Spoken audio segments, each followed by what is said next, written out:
I kind of I'm regretting the decision to... I'm gonna need a little focus just to remember how to do this puzzle.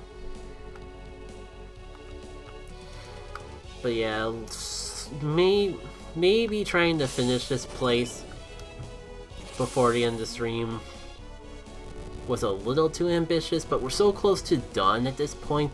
This is like the last major puzzle of the place. I don't really see a reason not to just stick it through to the end at this point.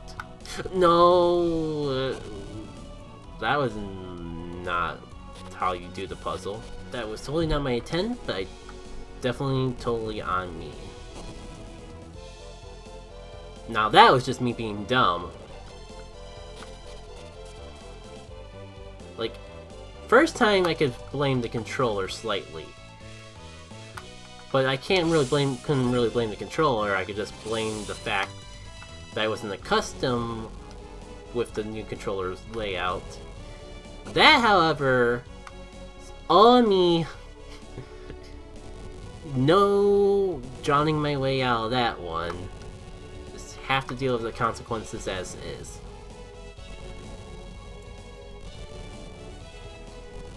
Got that in there.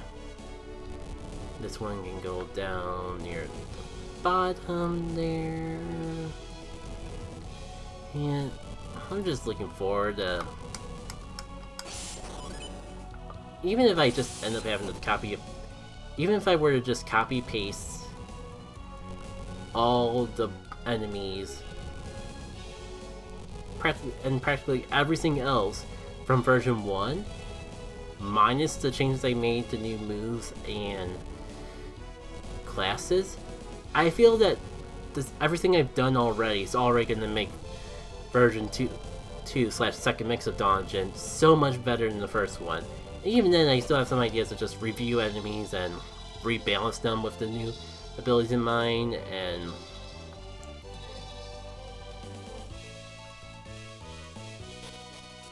try to make different versions for different types of playstyles, and that's a lot of Lily Whips. I don't recall if I ever actually talked about them proper the first time that we came across the Lily Whips. Alright, this is wind, but you're weak to fire or wind? Been a hot minute. I think everyone's gonna resist this, but why not try our new ability? Oh, that's what it is. Like, we got freeze prism at level 28 because we're gonna get frickin' shine plasma at like level 30. Oh, so much for making use out of the good range that that ability has.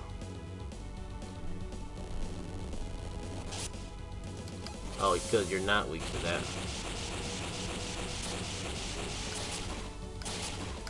So, as I suspected, this battle wasn't the best way to showcase the move. It would be a lot better on enemies that are weak to water.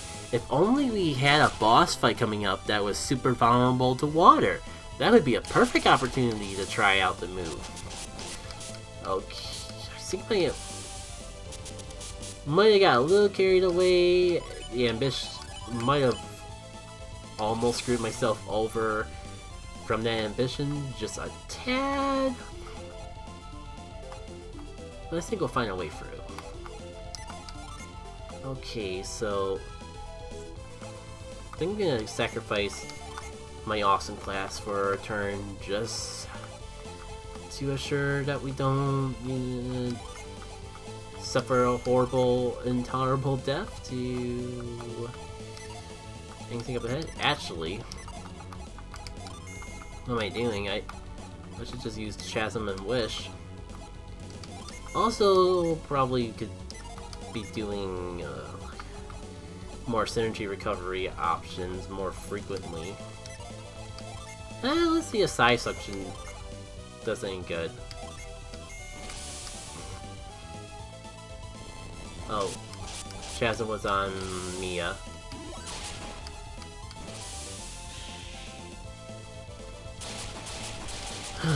All fights that... This is not going to be the fight that I wipe out to. I am gonna just assure that this is not the fight that ends me. Alright, you're good to go. Yeah, I was hoping that would do the job considering half the enemies were kind of weak to it. Alright. I guess that was a good reminder that as strong as we are, we can't take battles for granted, especially when you wasted all your synergy in going for the first half, going for the second third of the dungeon in one of the weaker classes in the entire game. The only reason I'm not worried is because I know that we're eventually gonna get a side crystal, and then everything will be okay. Oh, that was really good doing that. I was gonna say, when did a dog learn how to drain the life out of people? But I mean, a ghost makes a little more sense. Yeah, I'll throw out air just because. I'm kind of like in a Djinn using mood anyways. Feel like we've been spamming synergy a little too much, and our stats are kind of suffering as is because I haven't been juggling between synergy and Djinns more often. I'm surprised it counted as a rainbow finish. Was it just because the first enemy was weak to it? I guess in Vanilla Golden Sun, you never had Djinns that were weak. In Vanilla Golden Sun, you never had Djinns that attacked with a range bigger than one target. So, I just assumed the game took that into account, where like it would take the weakness of each enemy into account before decide whether or not to do the rainbow finish.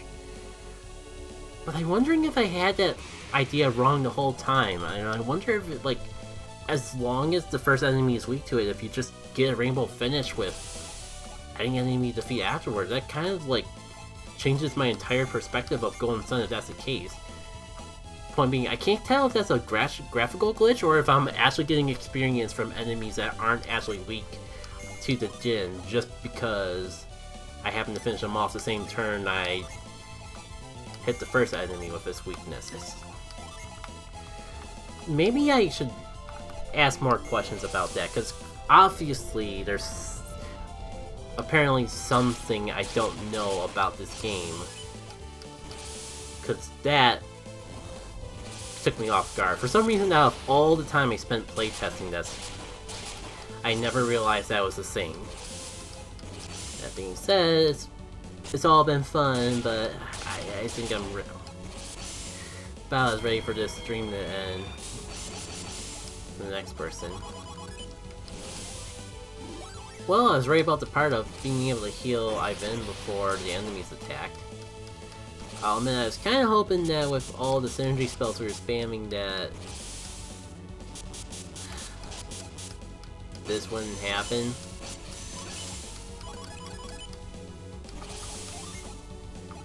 I have Jolt. Who has Dew? Because probably could use that a bit more. At least I can wish well, everyone.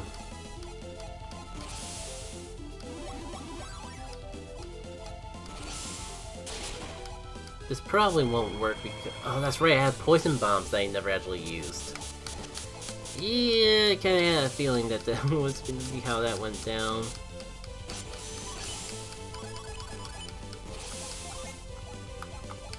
Pyro Revive.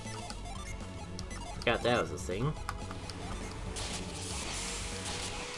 I swear, I was gonna say, if everyone went down right before I could actually get Isaac revived again, would have been a little salty about that. Alright. Kinda already feeling like everything is outstayed as welcome. Like, it was fun at first, but 2.5 hour stream, I'm kinda done. Oh!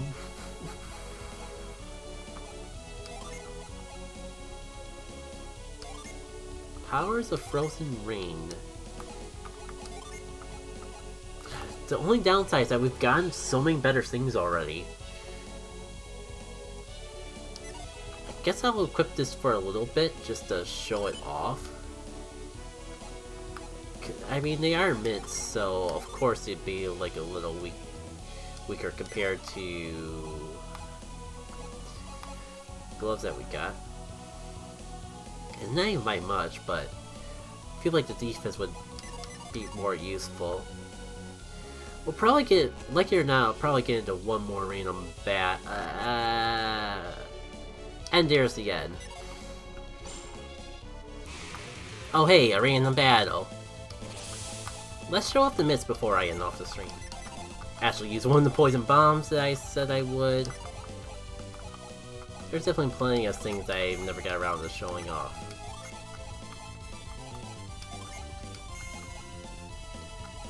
So, being mitts, we're blessed with Frost Storm. A water attack that chills the enemies, doing damage while lowering their attack in the process. Not a bad ability to have for the final dungeon, if you were to get it sooner. Well,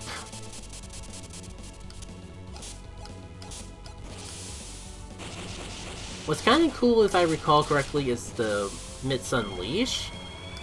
Unfortunately, I don't see how we're going to get lucky enough to actually get that to trigger, but I will do my best and try. Oh, it triggered right away!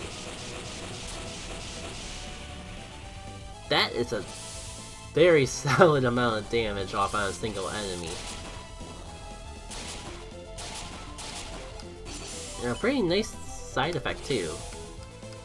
Actually, there's a slight chance that Unleash alone might justify having the mitts more than the gloves, because even though the gloves boost attack more, Ivan's not really gonna be a physical attacker anyways. Getting that Unleash off, on the other hand, could serve us very well. Like, we've gotten a lot. I'm not sure if it's just because we've been stuck in this place for so long, for lack of a better way to describe it. Oh, I never actually... I'm pretty sure I showed off stuff with the ninja class already. Yeah, Ivan's not really going to be doing too many physical attacks as is, but having a very powerful water synergy as an Unleash might make doing standard attacks worthwhile. A little bit of a gamble with the fact that they won't trigger all the time, but might be enough to rival with the Gaia Blade at the very least. Pretty cool to think about Ivan possibly having something like an equivalent to that. And wow, we're so close to being quote-unquote max level before the very end. But I'm gonna heal up, pick up that Synergy Crystal, and that's gonna be a night. It's okay because even if we beat the final boss, even though we're all set to do final boss next stream, the final boss is not gonna be the end of this adventure. We still got a few floors of Void Island left to take care of, and apparently the game is done too. And let me tell you, like, even if we have an easy time against the final boss, with considering how the enemies have been treating us up to this point, oh, excuse me, I thought I could get away with swapping between screens without that happening.